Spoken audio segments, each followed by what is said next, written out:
do you guys want to end up having to agree with some of the words of a guy who you otherwise would not want to agree with? Because that's kind of where I'm at right now. How many of you know who Glenn Greenwald is? For those who don't, he is an independent journalist who has been featured a lot, and I mean a lot, on Fox News. Like, quite a bit, despite the fact that he ostensibly isn't a right-leaning figure. He used to have some more, like, lefty takes in the past, but, said, oh no, not like this!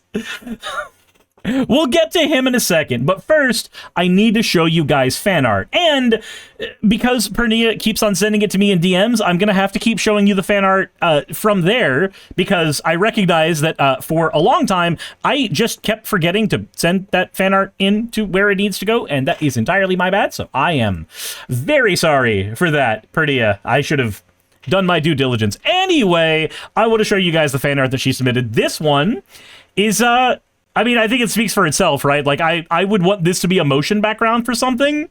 That's fucking fantastic. That's beautiful. That is absolutely beautiful. So when did green become a correct broken clock? We'll see here in a minute. I don't know that, reporter. You will in a sec. You will in a sec. How's it going, Ravi? 5 more days of students to suffer through until I'm on summer break? Hell yeah. Also, Ravi, you do 3D modeling, right? I might have something I want to talk with you about later. But yeah, no, the hair is great. The purple is great. Yes, Axo. I think that this is wonderful. Thank you, Pernia, for your fan art. If you want your fan art to be shown in a future video, the best way to do so is to drop it into the fan art section of the Discord. But this is from Jubilee, so let's go ahead and see what's going on. This is on Jubilee Surrounded. For those who don't know, the Surrounded show, for all of the bullshit that it's worth, the Surrounded show is supposed to be where one person sits in a room of 20 people, and those 20 people disagree with him on every aspect that is brought up, every topic that is brought up.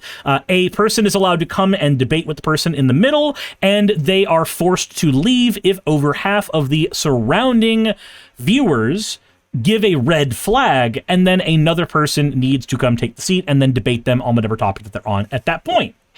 So, let's go ahead and listen. The topic is that bombing Iran is not in the American people's interest. Now, this is a point that I agree with, but for probably different reasons than Glenn. Glenn's very much an American isolationist, whereas for me, I'm not. I think that we should be utilizing soft power in a lot of areas in the world, because it does the mutually exclusive thing of helping people who need help while also making our country safer because we have fewer enemies and more allies. That's my point. But let's see what's going on here. I think bombing Iran is absolutely in the American people's interest because they've been a problem for 47 years. And I think what Trump is doing is he realized an opportune time where their economy, like the real, means absolutely nothing. Their terror proxies are no longer a deterrent. Hezbollah and Hamas have been absolutely decimated since October 7th. In a desperate attempt, they murdered 30,000+ civilians in the streets, and their uranium, 30,000+. According to hospital records, 32,000. And 60% uranium enrichment. So I think Trump is looking right now and saying, we don't know what the next administration is going to do. We could have Democrats that might unfreeze their assets again, go back into the JCPOA. So before he continues on here, you know what's really interesting about this take for me? It's the fact that no other solution for defanging Iran is thought about by a lot of people other than just bombing them into oblivion. Like, there is an argument that the history of United States intervention in the Middle East has actually further radicalized Iran, because you can have people who have the Muslim faith and are not like radical and terrorizing. That's a thing that can exist. But the further we destabilize regions, the easier it is for people who are despots to take power. Now, I am not enough of a buff of the history of the region to defend that claim particularly, but it is a claim that I have heard from people who I respect quite a bit, and it does seem to have the steely ring of truth. Nane says the issue, this issue is something he created by being a dumbass. Yeah. So he says, I think killing people is good, bro. What the fuck? So remember that there's people who believe that like the bombing of Nagasaki and Hiroshima was a good thing because it prevented further death from happening in World War II from United States and Japanese citizenry and military officials. However, it ignores the fact that we could have easily done a demonstration that did not involve civilian death to go, hey, this is what the fuck we can do to you.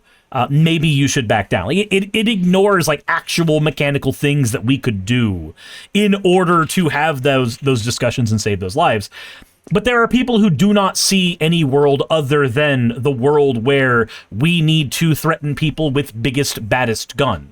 And I feel like a lot of MAGA people who want to dick ride Trump, despite the fact that that dick has been in children, I think that despite the fact that they want to they want to dick ride Trump as hard as they can so that they will be able to justify anything he does in the future so that they never have to be introspective at all about the fact that they're, dick riding a pedophile. Hey, this is an opportune time where they're like the weakest they're going to be in the whole existence. So like we should end this now.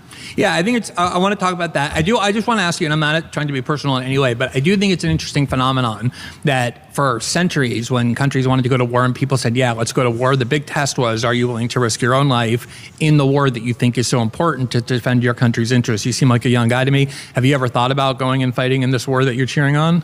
I've thought about joining the military before. I don't know about this war specifically, but... My guy. So, when you join the United States military, you are ostensibly agreeing to whatever conflict that your commander-in-chief deems you fit to go to. Like, that is kind of part and parcel with it. You need to be able to accept that that is an inevitability of you joining the military. Now, you can choose to join the Air Force, so you can lower the likelihood that something bad will happen to you, or you can choose to join the Navy, so you can increase the likelihood that you'll be in a safe place with all the sex you could have ever not wanted. But regardless, it does come part and parcel. So I've thought about joining the military, but I haven't actually thought about this exact war. Bro, you're cheering the war on. You should be willing to go to the front fucking lines. With Admiral Bone Spurs at the head, you should be willing to die for the commander-in-chief. That's what makes them heroes, is they put themselves in dangerous situations. Yeah, I'm asking that because, as I said earlier, we are a country that constantly fights wars. It's extremely aberrational. Dorito says, haha, Suris Interbranch shot fired. Look, I understand that people like you love the taste of crayon, and the blue ones are the best ones to the people who are right, and then to everybody else, they like the green ones for some reason. They say that they're lime flavored. They're fucking wrong. And then there's the army, which, I mean... Trenchfoot. Anyway, Jassa says the dissidence is insane. I don't know what that link is, so until you give me some context, you know my rule. I'm not clicking it. For other countries on the planet, including very powerful ones like China, as I said before, that has grown so significantly because they know that war is not a way that you pretend you protect your national interests, but you undermine them. But we are so eager, so it's so easy for us to say, oh yeah, go fight that war, go blow up these people. We're a global superpower. Of course, we're dealing with stuff all the time. And that doesn't matter. Going like, we're a global superpower. So, no. We are a global superpower. Therefore, we should have the ability to come up with better solutions. The global superpower does not mean that our default reaction is biggest, baddest, most red, white, and blue-coded gun aimed at the most people. Being the global superpower means that we have a responsibility to all of the countries around us. And yet, for some reason, dipshits like this don't think about it that way, and I don't get it. I don't understand. I am of the opinion that if and when you have power, it is your duty to use that power for the betterment of others, and especially to the betterment of your lessers. Not lessers in that they are people that are worse than you in some conceivable way, but lessers in that they are people who simply do not have the means that you do. I am a content creator. I have a web of influence. Therefore, when somebody has a problem, if it is something that is within my ability, I try to help with that problem. It's why I have open DMs for people who have issues and want to bring them up to me. It's why I've actively, more than once, multiple times at this point, either been involved with direct rescue operations for people or facilitated rescue operations for people, and many times to my own detriment.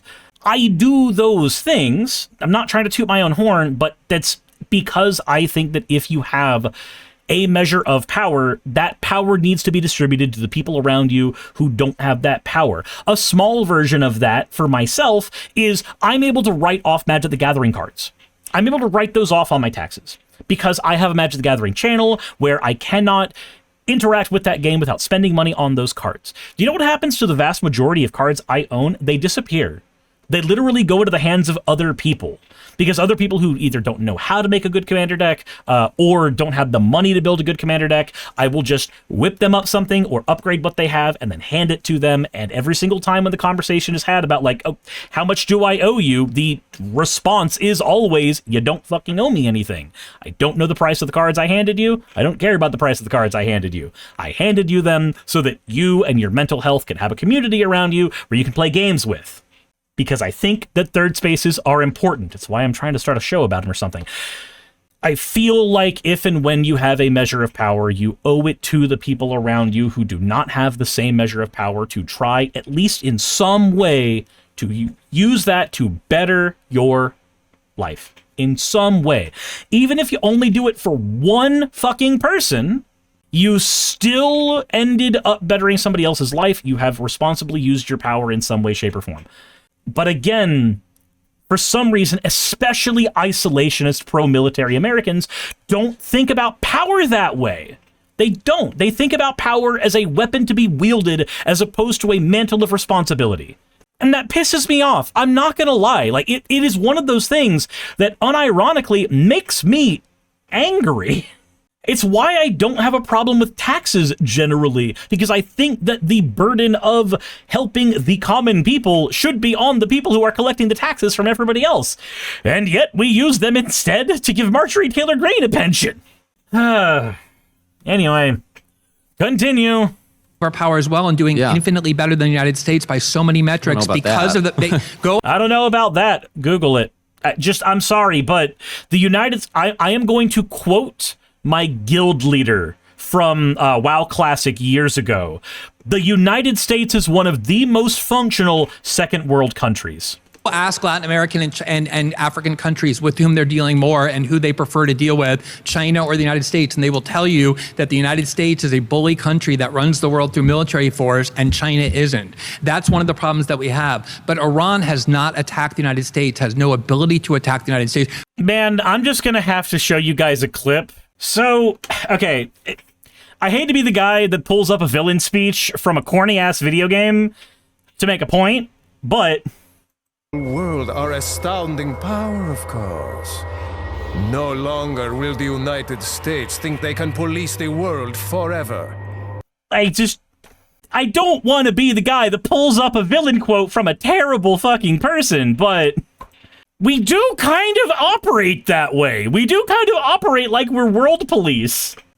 A moral country only goes to war and blows up elementary schools if that country is actually attacking the United States. It's supposed to be a war of last resort. That is not the case here. We're blowing up their country. We're killing their people. Man, seeing the just random blonde girl who looks like she has Mar-a-Lago face, just shaking her head, I want to bomb the brown children. People were threatening civilizational annihilation because Iran is not a threat to the United States. Death to America, death to Israel, 60% uranium enrichment. There's never been a country ever that for civilian uses with nuclear energy when the Iran deal was in place, to what level did Iran enrich uranium? Want to know the thing about the Iran deal? I asked that, They kept it low. Want to know why? Because that had an expiration. He asked you a question and you decided to deflect. That's usually evident. That's evidence of two things. It's either evidence that you think that the question was done in bad faith, or it's evidence that you refuse to answer the question. That she has more plastic than brain.